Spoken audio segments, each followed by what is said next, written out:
The issue of sort of cultural gentrification, and it's more than that, there's social gentrification that goes on, as these neighborhoods get rediscovered and redeveloped, is among the toughest things that I think communities deal with. Displacing people from their homes when real estate values go up is tragic in a lot of ways, and it's something that government is becoming more and more aware of and developing more and more strategies to deal with. Where the arts are concerned, it's been my lifelong quest to make sure that nonprofit arts organizations and artists control their spaces, right? Because otherwise they will get pushed out as real estate values go up.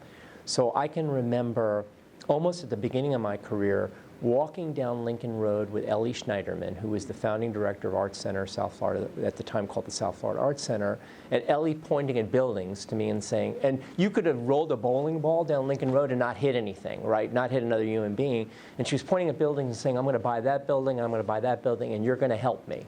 And the bubble over my head was, this woman's crazy, but I'm in, right?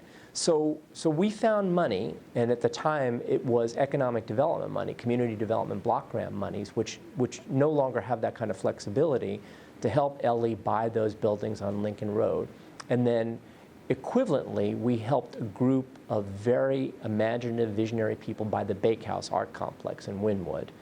And through my whole career, the issue has been find enough money to get people buildings that are secure for them. And it's a race, right? Because you have to find that money before these neighborhoods take off and the real estate values become unreachable no matter how much money you have.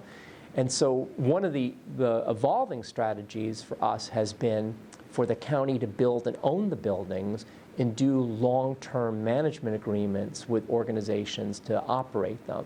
And one of the most recent and proudest ones that I have is we built a theater on 7th Avenue, Northwest 7th Avenue and 62nd Street, the Sandrell Rivers Theater, with some bond money, $5 million, built a wonderful little black box theater and transplanted 2 arts groups that were homeless into it.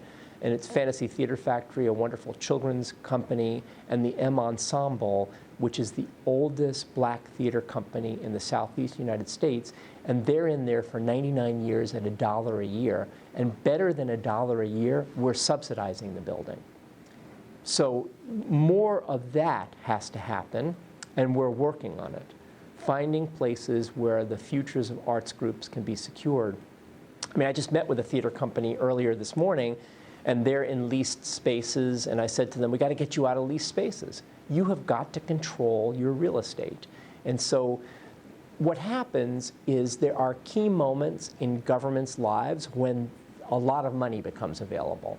There'll be a bond issue that the government will float and go to the voters and say, hey, you want better sewers and you want better transportation and better parks, vote for this $3 billion bond issue that you'll pay off over the next 25 years. It's an extra $100 a year on your tax bill, and we can make the community better.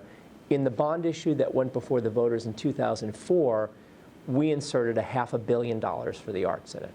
And each of the areas of work were a different question on the ballot. There were 8 questions for the $3 billion. We were the last question on the longest ballot in the history of Miami-Dade County. It was a presidential election year, and our question passed by a 2-to-1 margin. And so $500 million has been invested in building everything from the new Science Museum and the Perez Art Museum to neighborhood facilities like the Sandrell Rivers Theater. And I'm looking towards the next bond issue to find more money to build more facilities to solidify the lives of arts groups and artists so that they don't get pushed out of buildings that they're in.